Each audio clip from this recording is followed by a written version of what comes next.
everybody, welcome to another Chew and Chat. I am Justine Rayfield, and this is... Ron Rayfield. And we have peaches! We're just gonna sit here and eat peaches and melt molten metal for you guys. I'm having a midlife crisis. It's 100 degrees outside. Yes, it is. And that's why there's no video on Early American this week, because we are just toast.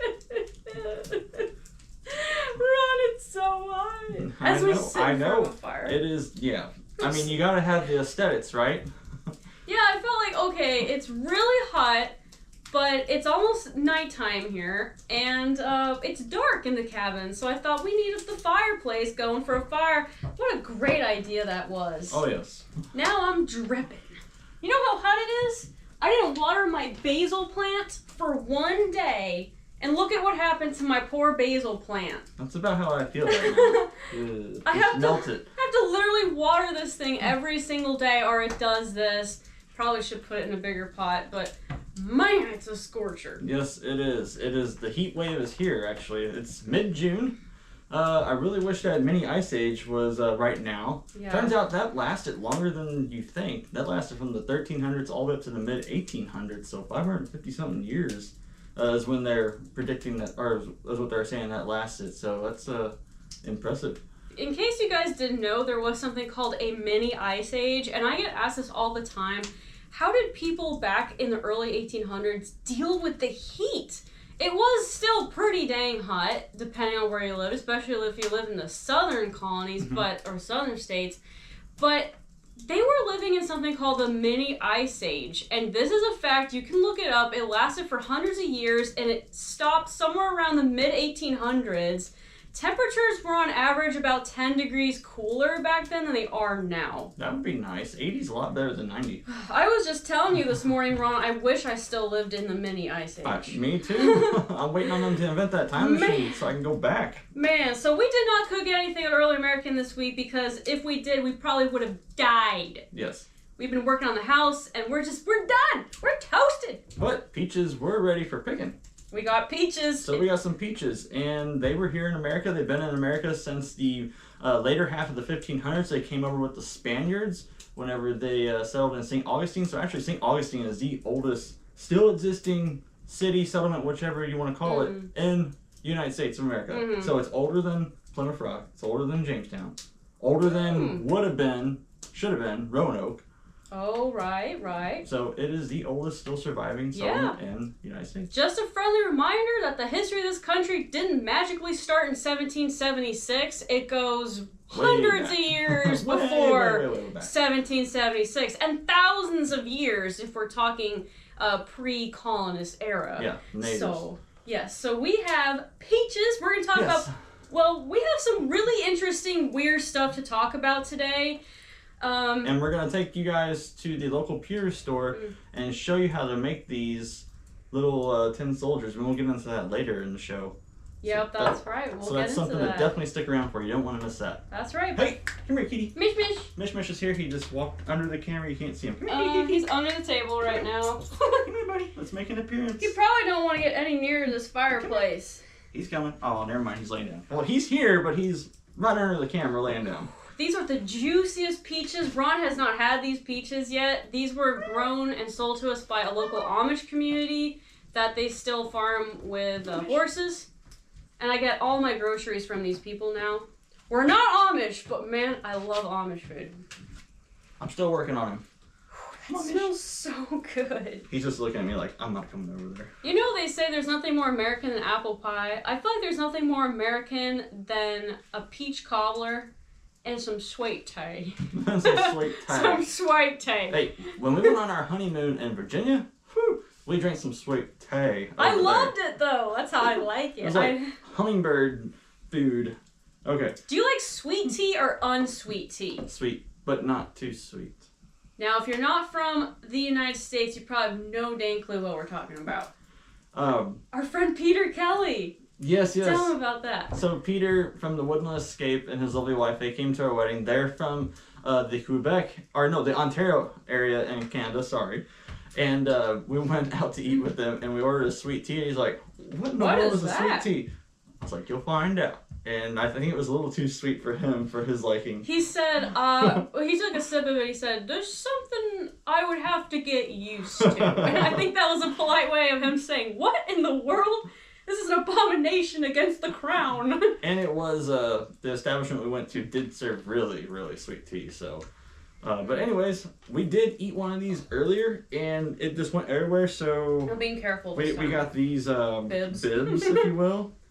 So I'm gonna tuck my bib in. There he is, hold on. I'm telling you, he's here. Here. This is my 4th peach today. Show your face! See, he's real. He's here. Mish! He's alive and well. He just comes and goes. Meow. He's loving life. Hello. Okay, back to whatever you were doing. Being a cat. Now he's licking his butt. You guys want to see this? Hey, no, come here. you don't want to see that. I'm just kidding. I won't show you guys that. This is my 4th peach today. Now, Ron, you told me that you were going to eat this entire plate of peaches. I want a show. You want a show? You've been promising me this for hours. Oh, boy. I bought extra peaches today because of what you said. I said I could eat. I already had dinner. Backtracking on me. Oh. Here I go. Oh. That's delicious. Mm. Man, they're so good. We weren't kidding when there's squirt juice everywhere. Yep. Peaches grow so-so in Missouri, which is the state we live in, because Missouri has a lot of spring frosts, and that'll damage the little blossom flowers that come up on the peach tree, so without the flowers, they won't make the fruit. But I guess that the local Amish community had a really good year for this. These are great. They're perfectly ripe. They're nice and orange. We did get some white ones. I'm not familiar with those. I never actually ate a white peach before. I've always ate the orange ones. So the white flesh should be interesting to see what that tastes like. Those are the ones on the bottom. They're the ones on the bottom? Okay. On the way home, actually, I should say, Justine ate like 3 or 4 of them. And then whee out the window at the pit. So random people between here and that market, if you get a peach tree, you're welcome. In your front yard. You might, because so some types of fruit, like apples, really do need to be grafted in order for it to grow into the same kind of apple that you're eating. But so good. Peaches, the fruits with the pits in them, you can just put it in a pot of soil and grow it, and it'll usually come out exactly like how it tasted originally. So you could grow a peach tree from a pit. It would be a pretty awesome science experiment. It ain't that easy. You have to kind of put it in a cold place for months, you know. Ain't nobody got time for that. Ain't nobody got time for that, but everybody's busy. It would be a cool thing to do with your kids.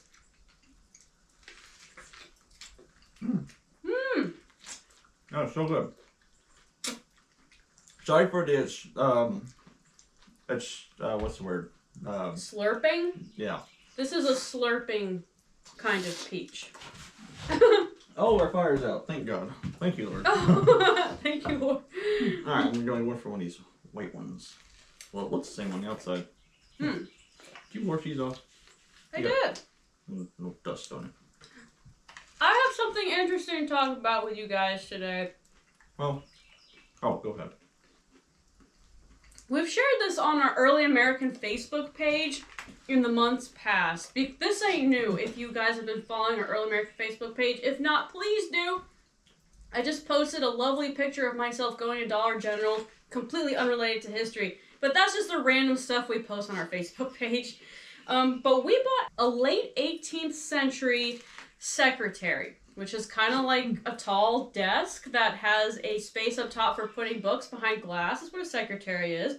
And the bottom folds out for you to write on. It does, that's right. And I won it at auction in St. Louis for a very reasonable price. There's this auction house I'm obsessed with in St. Louis. I love you guys, but I ain't gonna tell you where it is. Because then you're gonna compete against me in the auction and I won't be able to afford it anymore. But I get these amazing deals over there. And we got this secretary and we take it home and I'm looking through the drawers and there's really random stuff left in the drawers of this secretary. They didn't really clean it out. No. And it's become kind of like an adventure of ours to try to figure out, with these clues, who owned the secretary before us. And we've actually contacted people that we thought, after intensive cyber stalking, we thought that, okay, I know for sure that this secretary belonged to your mom. Mm-hmm.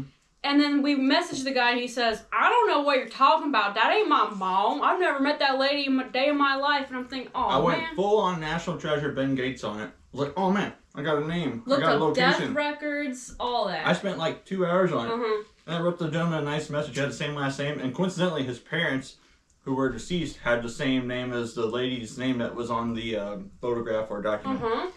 And I just logically went to St. Louis area here in Missouri. But the desk could have come from anywhere, honestly. That's true. It could have. It's just where we got it from. And he thanked me for reaching out and for my condolences because the gentleman's father had just passed away the week before.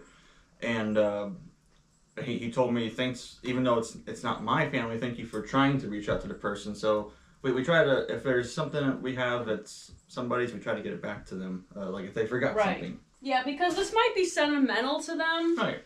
And the picture was from the either early 90s or 1980s, and it was this older lady. Well, I'm going to get into it. Okay. And I thought, well, we'd like to have that back. We haven't solved the mystery yet. So maybe you guys, you internet sleuths out there, you can solve the mystery from these various random clues spanning an entire century that we found in this secretary. We got a lot of World War II stuff in here, all the way up to, I think, the 1980s. So I'm trying to figure out who should I give this stuff back to, because, I mean, to me, these are all memories. This is someone's family. And this means something to somebody. And if I can't find out who it belongs to, and if I do, I'm going to mail it back to them. Mm-hmm. But if I can't find out, I will keep it in the secretary forever and treasure it because it means something to somebody. So the first clue, not really a clue, pharmacy prescription bag. Probably from Walgreens or something from... You know, it doesn't say, but it does look like it's from the 80s. This is the vaguest of clues. Okay, so that's number one. Gosh, where should I even begin with all this? There's a lot of writing on this one. What's this from? That would tell you what store it came from, but... Okay, we can start with the newer stuff and work our way back. I have a photo... This ain't sentimental stuff. I'm going to get into the sentimental stuff later. That's a good deal. Ron, right, it's from the 80s. That's why. You can get 2 8x10 colored enlargements for $3.99. That's Ron, very cheap. Today that'd be like $50. Look at that lady's hair. They haven't teased and used hairspray like that in decades. That's got to be 1983 or 84. Okay, this is a advertisement, like pocket thing where you would go to the store and have your photos printed out, and then you keep it in this little pocket thing from a company called Holiday Photo Gift Guide. Is there a phone number? You should call and be like, hey, I'm calling about your $3.99 coupon. I should. It says the offer expires in 1989. That's newer than I thought. Yeah, but I think this is from 1988 because there's a picture of a calendar on here and it says 1988 on it. So that's 35 years old. That's the year I was born. Found all this stuff in the drawers of this 18th century secretary. And it's a Christmas-themed special. Okay, so we're working our way back through time. The next, more newer thing, mysterious, we have a picture of a lady dated to April 1990 on the back. Very vague information, but it's a very well-dressed lady. She's wearing a blue suit. It looks like she might be on vacation, perhaps. Yeah, it looks like a nice, warm place. Who knows? It might not even be in the U.S. Could be in Italy. I mean, could be in the U.S. A lightning bug. There's a lightning bug in here. Those things are so cool. I used to catch those in jars when I was a kid. Yeah. And then let them, like, glow in the dark at night. Sorry, go ahead. I hope you release them at the end of it. Oh, yeah. Okay, good. Because there's not as many lightning bugs as there used to be. It's really strange. So anyway, a photo of this lady from 1990. We were hoping it was the gentleman's mom that you reached out to, but it wasn't. It wasn't, unfortunately. Same name. Very weird. First and last name. Yeah. But, Okay, we're working our way back through time. We have a funeral card that was left in the secretary. Okay. On one side of the funeral card is an image of Jesus. And then on the other side, it says, in loving memory of Edward Graves Marsh, born in September of 1906, died October 4th, 1987. So this is from 1987. Now that is the gentleman I looked up and then went to the survived by and the survived by and found the grandson, and that's, which he's an older gentleman, probably in his 50s today, but that's the gentleman that contacted grandfather. And he said, but he says that he has nothing to do with this. What a weird, maybe he, you know, okay, I'm starting to get a theory here. Maybe he wanted nothing to do with the family. It could be. It could be that you did contact the right guy, because what a weird coincidence. Maybe he was the black sheep of the family, or maybe his family had an axe murderer, and who knows? I'm not speculating. I'm just saying. Nobody knows. We'll never know. Well, we'll never know unless you guys figure it out. So this is a funeral card for Edward Graves Marsh. I actually, it sounds really morbid, but I like funeral cards. I wish that people still did that. They do them. I've never been to a funeral that has funeral cards. We got one for Paul. I didn't get one for Paul. Oh, I grabbed it for the both of us, but it was there. My grandmother had one of hers 5 years ago. Okay, well that's good. I'm glad that they still do it, because it's kind of a keepsake. I mean, it's an expense, trust me. The whole funeral thing is it's a market. It's ridiculous. It's all about money these days, but we have a name here. So that's very helpful information. Okay, now we're going really far back in time. These mosquitoes are just going crazy. I'm sorry. We're gonna have whelps. Next week's video, how to treat mosquito bites. Heck, I would like to know that too. Okay, we're now back in time by about 40 years. This is a church pamphlet that was given out at a mass, and it's dated October 20th to the 28th, 1944. Okay, so what I think is very interesting about this pamphlet is this is an amazing snapshot in American history. Okay, so for one thing, Mosquito. That's how you get rid of mosquitoes in 1820. One part says, our country is engaged in a gigantic war to preserve our American way of life by defense stamps and bonds. So by stamps and bonds, and this is dated to 1944. Now another thing that's interesting is it mentions that the object of the League is to assist spiritually all those who contribute financial aid to the evangelization of the colored race. So it looks like it's trying to collect money for those of the African American community. And it's also mentioning something about bonds and stamps. Strange. This is just a very interesting snapshot in American history as it was in the 1940s. So... But no location? No, I guess Mobile, Alabama, I guess. No, that's just to benefit them. Oh, Montgomery, Alabama. There it is. Huh, okay. It's written. Okay, on the side it says, from the city of St. Jude, Montgomery, Alabama. This is such a mystery. Why we got it from St. Louis, but now it says something about Alabama. Man, where was this secretary made? This is crazy. Very interesting. Okay, we're moving on to other things. I have two things left here. I have a postcard with a year written on the back of it, 1933. So we're really going back in time now. We're almost 100 years in the past.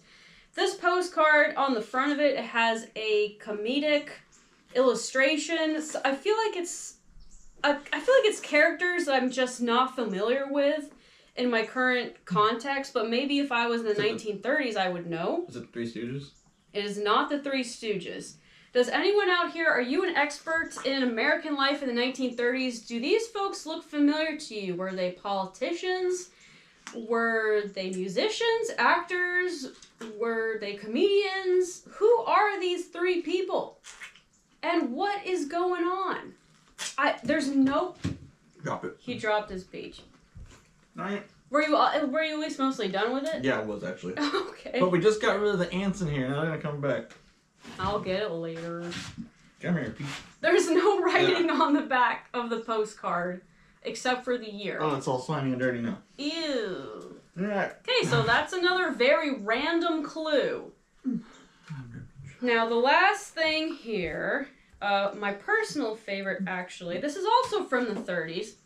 1937, we're now back in St. Louis.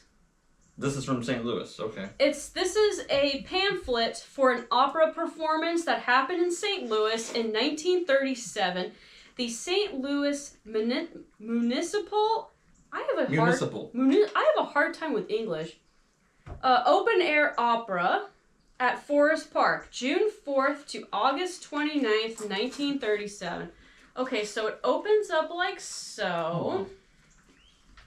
And it has illustrations of the opera singers that would be performing that night. I don't want to say it's in full color because it's blue and orange, but it's not black and white. The pamphlet is not black and white. It's blue and kind of yellow. Blue and white. It's blue and yellow. It's got some yellow to it. Okay, so it says, world's finest stage stars, the greatest array of singers, dancers, and comedians ever announced for a single season anywhere. Wow. We got a lot of handsome-looking gents and nice-looking ladies. Let's see. It's on the bottom. It says you got music, romance, comedy, spectacle, and thrills. It also has a picture in the center of a previous performance, I'm assuming, and it is a packed full house. Yeah, I see that. That is absolutely incredible. What an amazing snapshot into American history that we unexpectedly found in this secretary. It's okay. When I got this secretary, I was just thinking, okay, it's late 18th century. Then I open it up, and I just go on this amazing treasure course of American history going back 100 years, as well as 200 years. So you guys, do you think that you can help us out with these clues? I know they're not the best, but it's what we got. Trying to figure out who this belongs to. We might not never know. We may never know, but I'm going to keep it forever. Who is this lady? Who is she? Tell me your secrets. Where are you hiding her? Where are you hiding her? Show us. Show us. Interrogate him. This has to be someone's mom, someone's sister, someone's grandma, possibly from St. Louis, could be from Alabama. It's really strange. It's kind of all over the place. Well, it's definitely not taken in St. Louis. There's no beach. That ain't the Mississippi. That is not the Mississippi River. You're right. But that could be in Alabama, because there's the beach in Alabama. Yeah, I mean, it could be anywhere. Like I said, it might not even be inside the United States.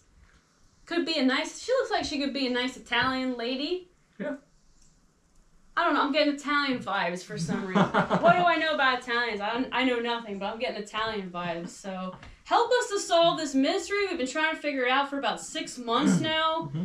In the meantime, I'm just keeping everything in this old pharmacy bag in the drawer of the secretary. And by the way, I found all this stuff stuck in the back of the secretary. You know how things go over the back of the drawer when you push them in there and cram it and it falls back behind, so it's not in the drawer anymore. You pour the drawer out and then you see it. That's where it was. And so we pulled all the other ones out, hoping there was something cool and like a key that goes to something. This was cool too. I mean, that's cool too, but you know, $1 million would have been cool. A gold coin or something, or a map, treasure map. Be honest. What would you do if you found like buried treasure, $1 million? Would you report it? No. What would you do? I'd just keep it. What would you guys do? I would keep it. Otherwise, if it's marked with, you know, if it's got Spanish markings or French markings, those governments are still going to come after you. Even if it's U.S. gold, if you say you found a whole treasure chest of U.S. marked coins, oh, you better believe they're coming for that. So you better I tell you, the best thing to do is keep a couple pieces and just melt the rest of it down. No, don't melt it. Melt the rest of it into this plain gold bars, and they can't prove where it came from. But Ron, it's worth more as a historical artifact. Gold's gold.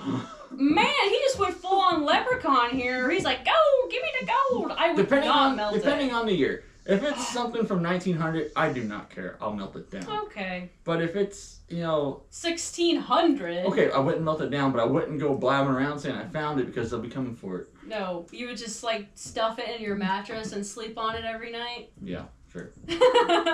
That's a pretty hard bed. I know my worth. Yes, you do. Nobody else would know. At least he's being honest. Everyone else will lie and say, I would turn it in right away. And then they would only turn in 3 coins. Okay, well, I can do that. Get recognition that I found some old coins from 500 years ago. Right. Keep the other 90%. Right, yeah. We didn't find gold, but... No, but speaking of old furniture, you guys remember the U.S. Senate chamber bathroom couch that we got at the beginning of this year, right? North Carolina. I am very excited to get that thing reupholstered one day. I want to see who made it, because somebody who makes furniture always leaves their mark, if you will, or signs their work. And you can't see anything right now, but when you take the upholstery away, I'm hoping there are markings in there.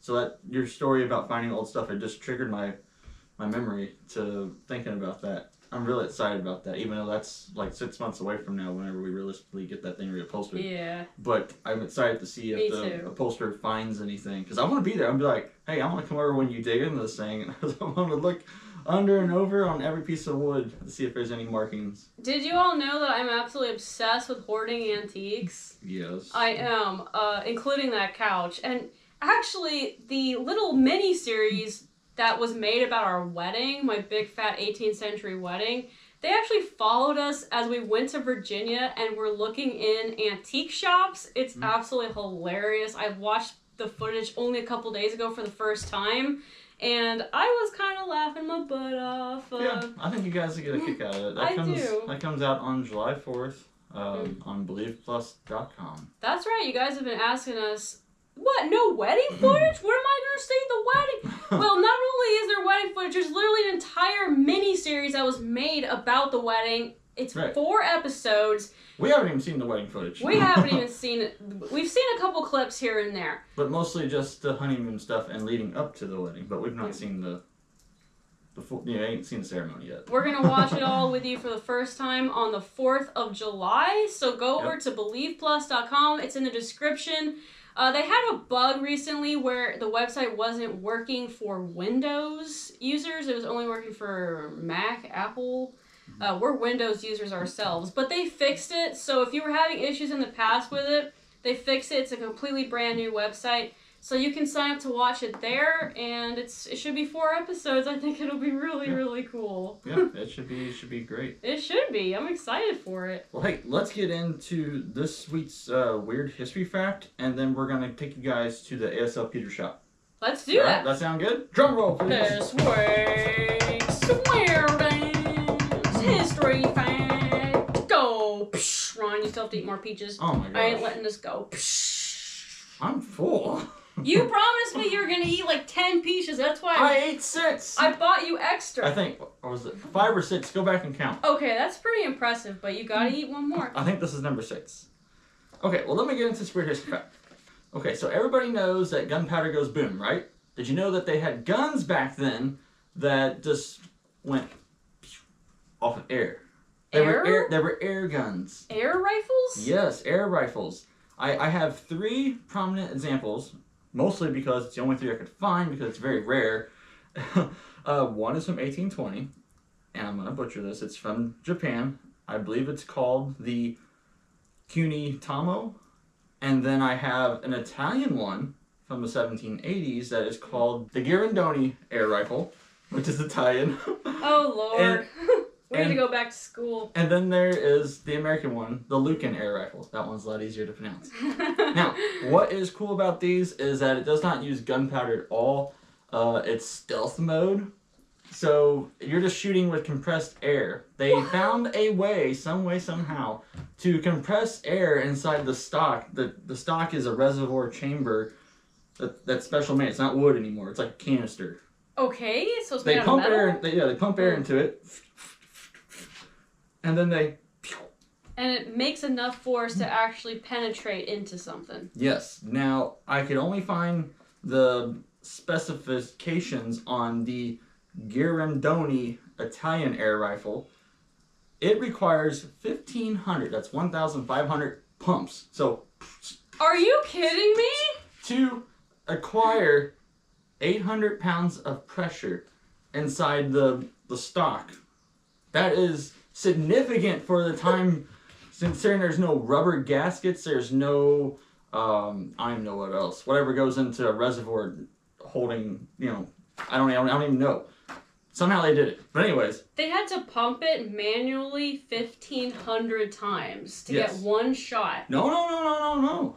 This thing would shoot 22 balls. 22 times, okay. And maybe more. But the gun itself would hold 22 balls. It was a repeating rifle as well. Because there's no ramming. You don't have to ram it. It's a breech loader. Okay. It runs off of air. Well, it has its benefits. Oh yeah, it's very expensive. Now the American one was a muzzle loader, so it was put the ball down the barrel and use the ram just like a gunpowder gun, but it had the reservoir as well. Lewis and Clark took an air rifle with them, and there's two stories I've come across. Some say it was the Lucan air rifle, which was built in 1803 in Pennsylvania, which is where they were getting some of their stuff ready before they came to St. Louis and went on westward. So some people swear up and down they took a Lucan rifle, which was a single-shot air rifle. Other people swear, it was not St. Louis. And according... What? It was not St. Louis. What do you mean? It was Illinois. They went to Illinois. I'm always saying that because I used to work at the Lewis and Clark site in Hartford, Illinois. I'm not an expert. And we were very bitter and salty about that. When people would be like, yeah, their first stop was in St. Louis. Like, no, their first stop was technically in Illinois. Okay. Anyways. There's other people who swear up and down it was the Girandoni Italian air rifle. And to back that story up, there are descriptions in the papers from Lewis and Clark. I think one of the other men wrote this one. He described them being able to shoot 20. They demonstrated 20 rounds in less than a minute for the natives to show off. Look at this. Look how cool and powerful this is. And so that's why people say that the Girandoni rifle is what Lewis and Clark took. So I think it's really cool. And if you guys are interested in old guns like that, please check out our friend's YouTube channel called I Love Muzzleloading.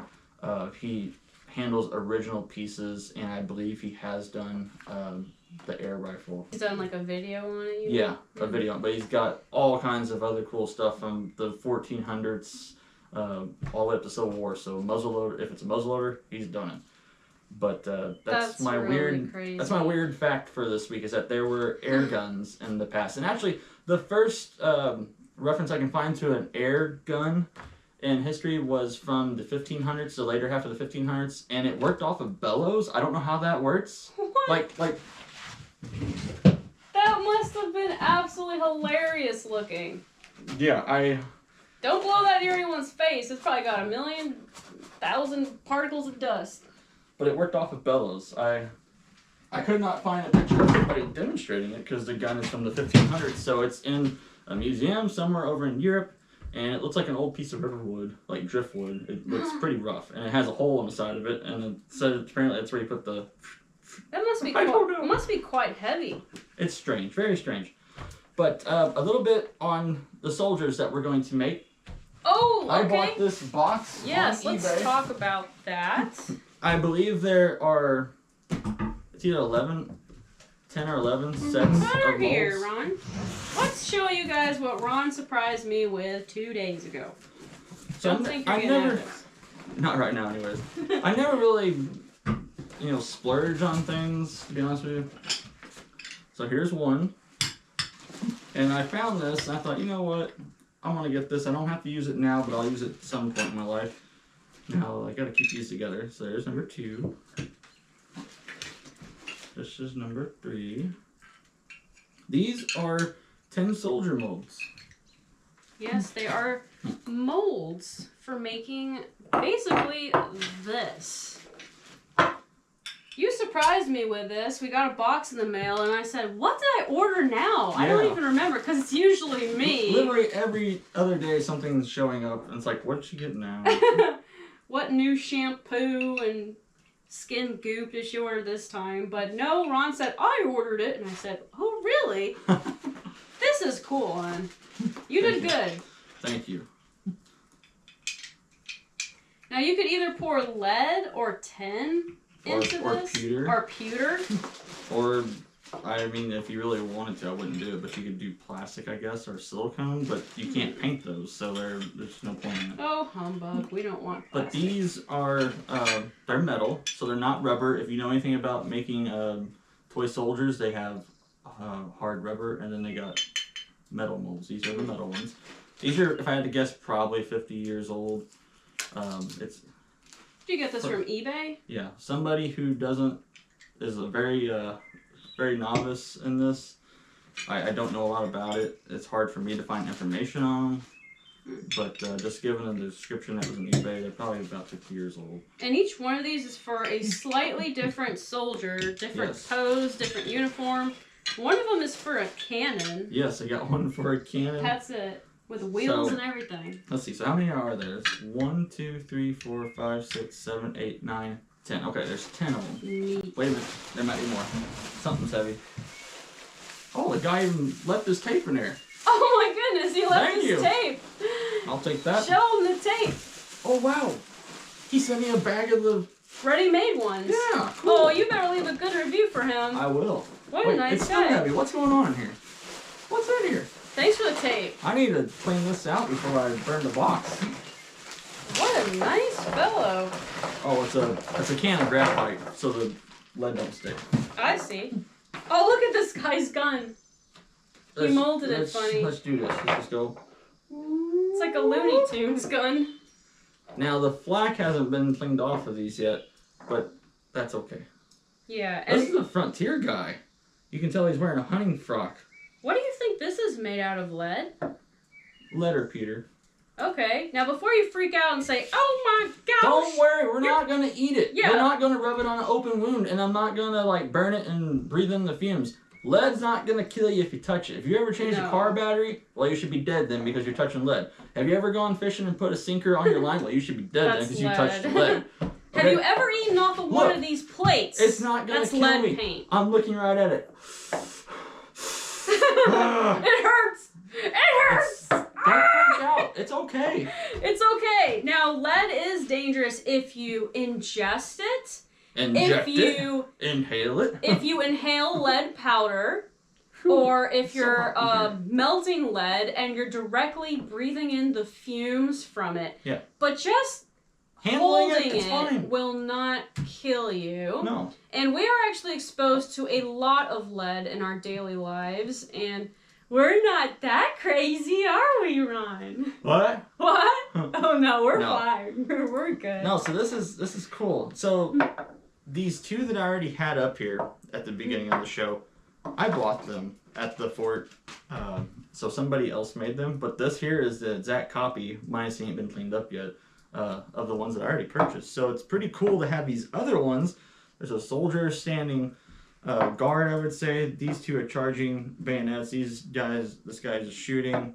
And like we said, there's some other ones in here. The gentleman didn't make an example of all of them. The cannon would have been cool to see. The cannon would have been cool to see. I'd really like to get a soldier on the horse. Now, these are hard to find. I did find some.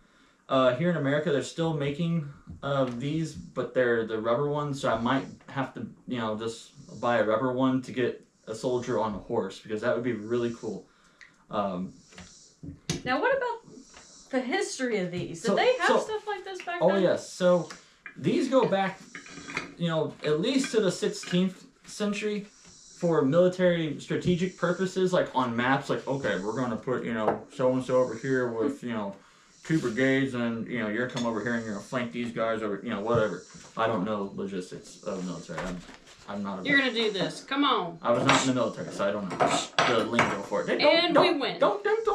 Anyways, so they were used for that purpose, and then in the mid 1700s, they start to become more popular for toys, for gifts, for boys to play with, or for gentlemen who like little novelty things, because even grown men have a hobby. Look at me, I bought a toy mold. Look to me in my free time, my poor leg. And this is for things that are 250 years old. So yeah, somebody back then, a grown man, well-to-do for himself, probably would have had a set of his own soldiers. Neat. Now, something that was interesting that you told me about, though, is in the 1700s and earlier, these were always flat. They were two-dimensional originally, and they look really cool. Some of these photos here, you can see that the soldiers and the horses and they're all two-dimensional, so they're not 3D yet. They don't become 3D until the 1830s. I believe it's because it's just more complicated to make and it requires more lead or pewter. But the flat ones are really cool. I'd like to get my hands on some of them one day. It'd be really neat.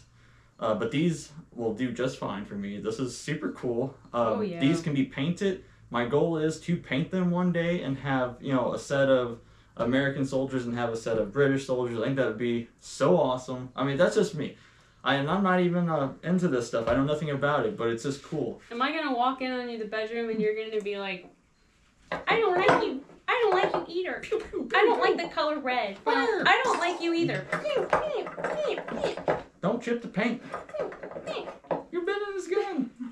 This is a very soft metal, so I could actually probably bend it with my finger if I tried really hard. Right. I did bend that gun that was bent down straight back up. He did it with his bare fingers. Now, we're looking at this today, and we realize that we just don't have the tools here to make this. I've got to get some way to get these things clamped good.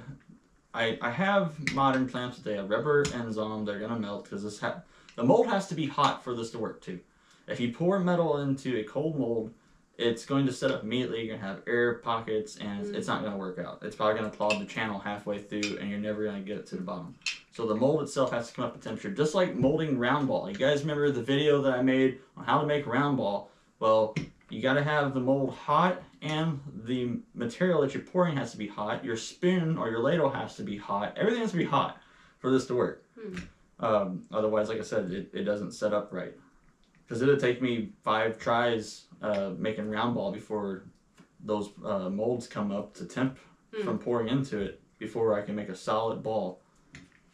So we're going to pack this up and we're going to head on into the ASL Pewter store before they open.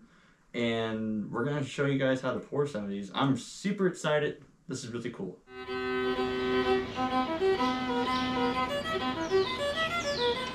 Alright guys, we've arrived in town. We're here in St. Genevieve at the ASL Pewter shop. We love this store. I'm here at least once a week. Our good friends Tom and Pat, they run this shop.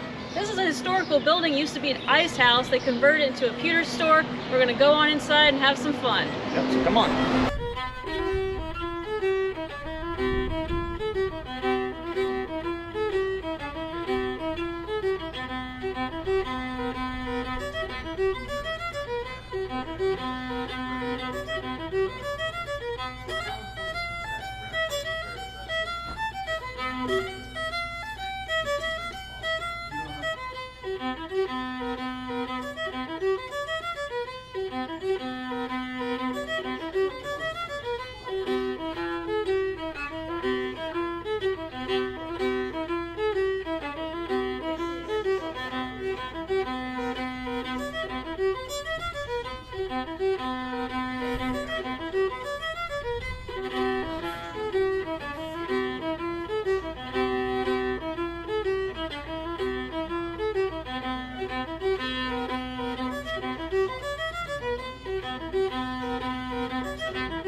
Oh, they know. At least you have some flat. Tom, thank you so much for entertaining my experiment today. And I've made round ball before, but I've never made a tin soldier, and it looks a little more complicated than doing round ball. What's your input on that? Well, they are a little more complicated, but it's still very simple, the same thing. Okay. Technically, it's pouring metal in a hole. It's just a little different shaped hole. All right. So we have the molds are sitting on the melt pot, warming up a little bit. Because these soldiers, they've got some very narrow things with their hands, their weapons, and other things. Right. So sometimes that metal needs to be able to get in there. Having the mold preheated, it won't cool quite as quickly. Okay. Just like when you're doing a round ball over the fire, you got to make sure that there's the right temperatures. So what we probably want to do is, I'm going to let you do this yourself. We have gloves here. All right. We have a small ladle, and just pick one of those soldier molds up, clamp it together. We've got a clamp over here, and we'll set it on a piece of this casting machine. It's nice and flat. That way, the metal won't pour out the bottom of it. And you don't want to put it on a wooden table or anything like that, because it'll make a mark, and also might not be good for the table. Right. Right. So, and just try that. It may take several pours to get them so that the metal will pour into them completely. These molds have been pre-treated with some graphite, and sometimes that, if it's too thick, you won't get good detail on your mold. But just go ahead and try those, and just try it several times, and I'll just kind of hide the shadows and let you do this. All right. Wow. How did he grab that? That's so hot.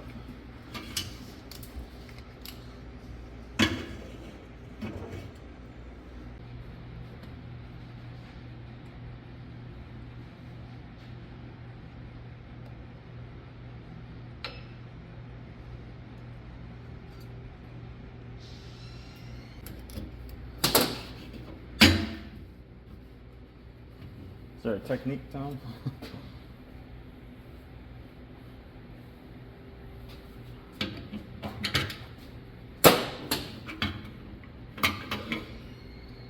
Well, that's his back. See the back of his head, and I can see his ponytail. There he is. And then we'll just snip off the top, correct, and just throw it back in the pot? Flatten the bottom.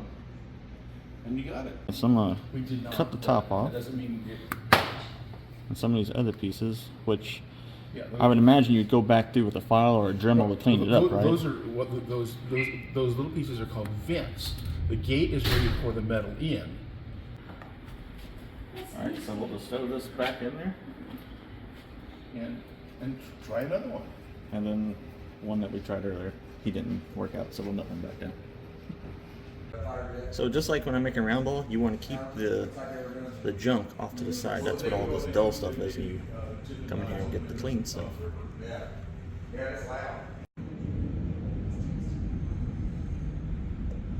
Doesn't take as much metal as I thought.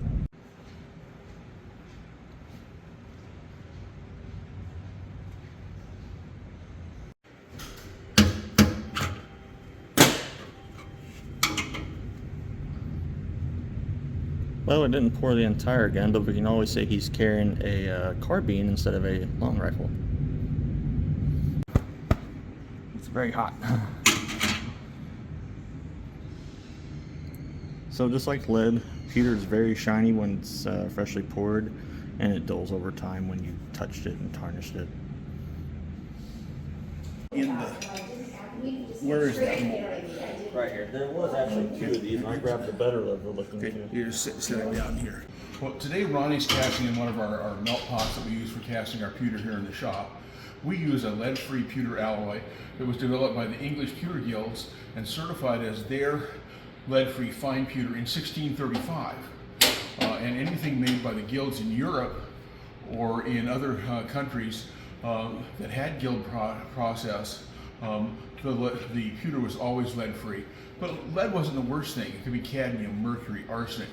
But they would test them with hardness testers, and that's why especially the English pewter has many marks on it. One of them includes the quality mark, which is oftentimes an X or a crown. And those are very important because we know that metal made by those pewters was lead-free and food safe. The USDA in America forbid the use of any pewter that had lead in it or any other impurities in 1964. So all manufacturing since then is taking on those responsibilities. Ooh, it's hot. Wow. So Tom and Pat have some really cool molds. Some molds that are 250 years old, some that are new, for all sorts of things. Candlesticks, bowls, plates, spoons, forks.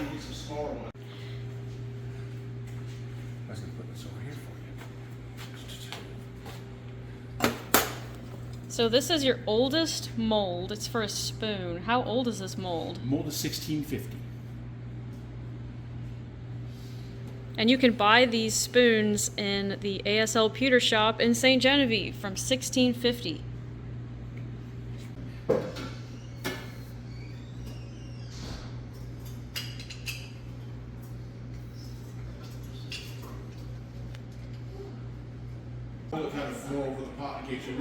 Alright. I'm going to try to pour the 1650 spoon.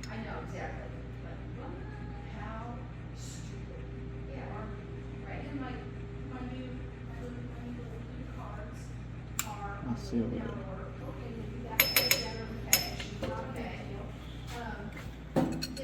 Nope. The mold's ice cold. That don't look like a spoon. I think I'm scared of the molten metal, to be honest with you. Let's see if we can get a good one here.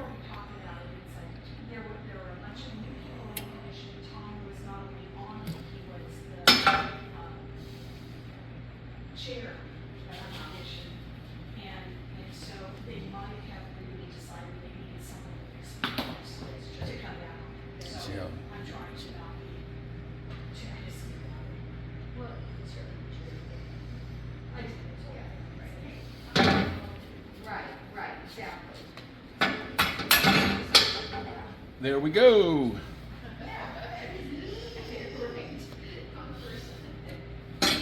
Here at goodspoons.com.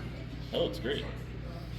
Alright, so here was our one that had the problem after Tom made the modifications in the mold. The gun is now more appropriate looking. So we'll melt this guy back down and we'll keep this guy. Tom, thank you so much. That was fun. You're welcome. Anytime. You guys be sure to check out ASL Pewter. They have a website and they're right here in St. John. They're open 7 days a week, right? Yes, sir.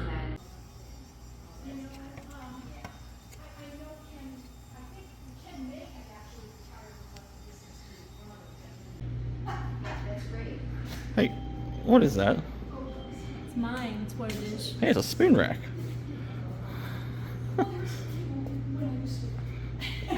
Comes to a pewter store and doesn't buy pewter, but she buys a wood item. But that's okay. To hang the pewter items on. Pour down one side and try not to fall fast. So you can pour too fast. When it's hot, it makes it easier to pour a slower pour.